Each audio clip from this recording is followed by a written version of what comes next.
Setelah mengantar putri kecilnya pulang bersama Sasa, Arneta yang kembali ke dalam ruang kerjanya langsung mendapatkan teguran keras dari atasannya. Bahkan tidak hanya teguran saja yang didapatkan Arneta, tapi hari-hari selanjutnya yang dialami wanita itu di perusahaan milik Leo Richard begitu berat. Seharinya, setiap harinya Arneta wajib datang lebih awal dan pulang paling akhir dari pegawai lainnya karena harus mengerjakan pekerjaan tambahan yang diberikan Leo. Ya, setiap harinya ada saja yang harus dikerjakan Arneta di luar dari tugasnya sebagai seorang sekretaris. Wanita itu bahkan merasa pekerjaan yang dilakukannya saat ini lebih pantas disebut sebagai seorang pelayan daripada seorang sekretaris. Karena setiap harinya Arneta selalu disuruh membersihkan ruangan kerja Leo, seperti mengepel lantai, membersihkan jendela, dan membuang sampah yang ada di ruangan tersebut. Rasanya ingin sekali Arneta keluar dari pekerjaannya saat ini juga, jika saja tidak terikat pada kontrak kerja yang udah ditandatanganinya. Karena selain sikap Leo yang kejam dengan memperlakukannya seperti seorang pelayan, waktunya pun kini semakin tersita di tempat kerja. Otomatis kebersamaannya dengan Ipi pun berkurang. Karena saat Arneta pulang kerja, putri kecilnya itu malah telah tertidur dengan lelap.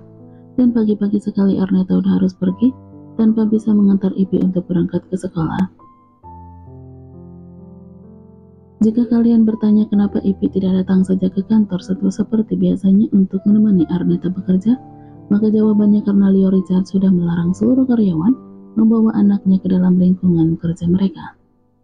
Lagi pula meskipun masih diizinkan untuk membawa Ipi ke kantor, Arneta tidak akan pernah mau mengambil resiko dengan melakukannya, karena takut pria yang kini ia juluki sebagai pria yang kejam itu bertemu dengan putrinya. Lihatnya, Neta, CEO kita semakin tampan aja, ucap Nadine dengan penuh semangat saat melihat Leo Richard yang berjalan masuk ke dalam ruangan kerja pria itu. Arneta sendiri hanya diam tanpa enggan menanggapi perkataan Nadine, karena bagi Arneta, Leo itu tidak tampan melainkan menyeramkan. Net, kenapa diam aja? Tanya Nadine dengan sendu, karena akhir-akhir ini Arneta sering diam dan tidak pernah lagi terlihat tertawa, bahkan tersenyum seperti biasanya. Apakah merindukan Pak Chandra? Arneta yang tengah menyiapkan berkas untuk dibawa ke ruangan CEO sontak terdiam, lalu menghela napas dengan kasar saat teringat pada Chandra, bahkan karena merindukan pria itu yang kini sudah berada di Paris. Bukan karena merindukan pria itu, melainkan ucapan Chandra saat makan malam perpisahan mereka yang mempertanyakan kenapa wajah Ipi begitu mirip dengan Leo. Arneta yang sempat bingung ingin menjawab apa, akhirnya hanya menjelaskan kalau kebenciannya dulu pada Lea yang notabene saudara kembar Leo telah membuat wajah Ipi begitu mirip dengan Leo Richard. Entah apakah Chandra mempercayai alasan tersebut atau tidak. Tapi yang jelas Chandra tidak lagi mempertanyakan hal tersebut. Aku memang merindukan Pak Chandra, memangnya kenapa? Tanpa diduga oleh Arneta, Nadine memeluknya dengan erat sampai membuatnya kesulitan untuk bernapas. Kau tidak perlu merindukan Pak Chandra. Di sini masih banyak pria tampan lainnya. Tapi jangan atasan kita, karena dia udah memiliki istri, ucap Nadine menasihati sambil melepaskan pelukannya, membuat Arneta kini bisa bernapas dengan lega. Siapa juga yang ingin mendekati CEO kejam itu? Gerutu Arneta dengan kesal. Justru kalau aku tahu sejak awal perusahaan ini miliknya, aku tidak akan pernah melamar pekerjaan di sini. Ya, itulah kesalahan Arneta sejak awal, karena tidak mengetahui jika perusahaan tempatnya bekerja selama ini adalah milik perusahaan keluarga Richard. Kalau kau tidak melamar pekerjaan di perusahaan ini, maka kau tidak akan pernah bertemu denganku dan juga Pak Chandra, sahut Nadine dengan protes. Oh iya, kau dengar tidak kalau istri CEO kita akan datang minggu ini? Kira-kira secantik apa wanita itu sampai bisa meluluhkan Tuan Leo Richard ya? Tanyanya sambil membayangkan bagaimana rupa istri atasannya. Arneta yang ditanya hanya menjawab dengan mengangkat kedua bahunya acuh. Dia tidak peduli jika istri Leo akan datang atau kabar apapun yang berkaitan dengan pria itu, karena bagi Arneta itu semua bukan urusannya. Sudahlah, aku harus kerja sekarang. Arneta pun pergi meninggalkan Nadine begitu saja, karena tak ingin membuat Leo marah hanya karena ia terlambat masuk ke dalam ruangan pria itu seperti sebelumnya. Setelah sampai di ruangan kerja atasannya, Arnetta segera menyerahkan berkas yang diminta oleh Leo Richard dengan perasaan tidak nyaman, karena hanya ada mereka berdua di dalam ruangan tersebut. Entah kemana asisten pribadi Leo yang biasanya ada di dalam ruangan kerja pria itu. Aku sudah menyuruhmu untuk membawa berkas kontrak kerja dengan perusahaan Marriott. Kenapa yang kau bawa kontrak perusahaan lainnya?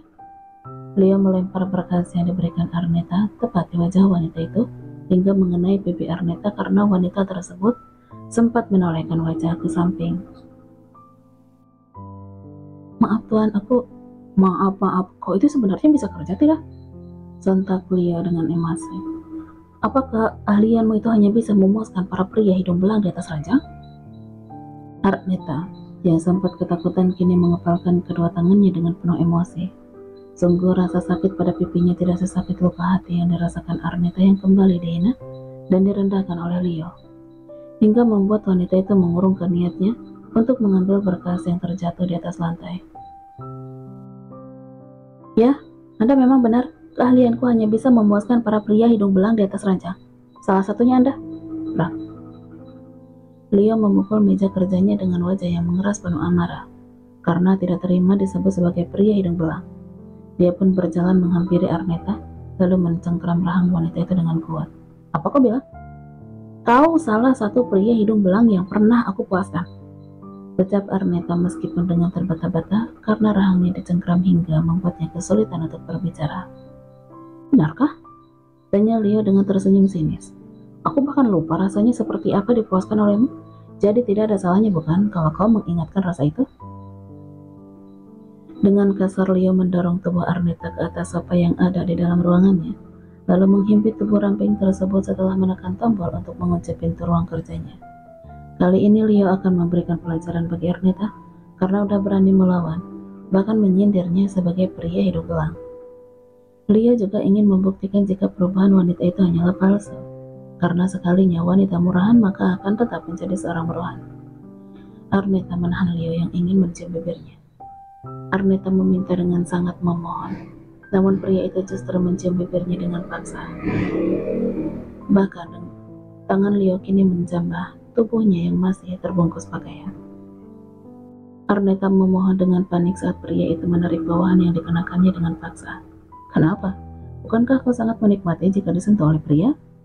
Ucap Leo dengan tersenyum mengejek sembari menarik kemeja yang dikenakan Arnetta hingga semua kencingnya terlepas. Oh, atau jangan-jangan kau hanya ingin disentuh oleh para? Arnetta menggelengkan kepalanya dengan kedua tangan menyilang untuk menutupi tubuh bagian depannya. Aku tidak ingin disentuh oleh siapapun, apalagi kau. Dia tertawa terbahak-bahak mendengar ucapan Arnetta. Mana mungkin seorang wanita murahan sepertimu tidak mau disentuh oleh pria? Aku bukan wanita murahan, aku. Bibirnya tidak dapat berucap saat Leo kembali menciumnya. Arnetta bahkan merasakan rasa asin pada lidahnya saat Leo melukai bibirnya hingga berdarah. Tubuhnya yang sudah lemas karena terus memberontak ini gemetar ketakutan saat melihat pria itu membuka ikat pinggangnya dan bersiap untuk memasukinya. Arnetta memohon dengan menangis histeris. Cukup satu kali kau membuat aku menjadi wanita. Jangan lakukan itu lagi. Pintanya dengan terisak sampai membuat Leo terdiam, tidak meneruskan niatnya untuk melecehkan Arnetta. Padahal hampir saja dia memasuki Arnetta, tapi tidak dilakukannya saat mendengar kata-kata wanita itu yang kini tengah menangis histeris. Aku mohon jangan membuat aku menjadi seorang wanita murahan lagi. Sekarang aku seorang ibu yang harus menjaga harga dirinya, agar putriku tidak merasa malu pada maminya sendiri. Leo yang masih bingung dengan perkataan Arnetta sebelumnya kini merasa tertampar oleh ucapan Arnetta barusan. Dia pun langsung beranjak dari atas tubuh wanita itu, tanpa mengalihkan tatapannya pada Arnetta. Apa maksud ucapanmu tadi? Kenapa kau bilang aku yang udah membuatmu menjadi seorang murahan? Arnetta yang sudah menangis kini merasa terkejut, karena baru menyadari telah kelepasan bicara. Ya, karena terlalu panik dia sampai tersadar dengan apa yang udah dikatakannya.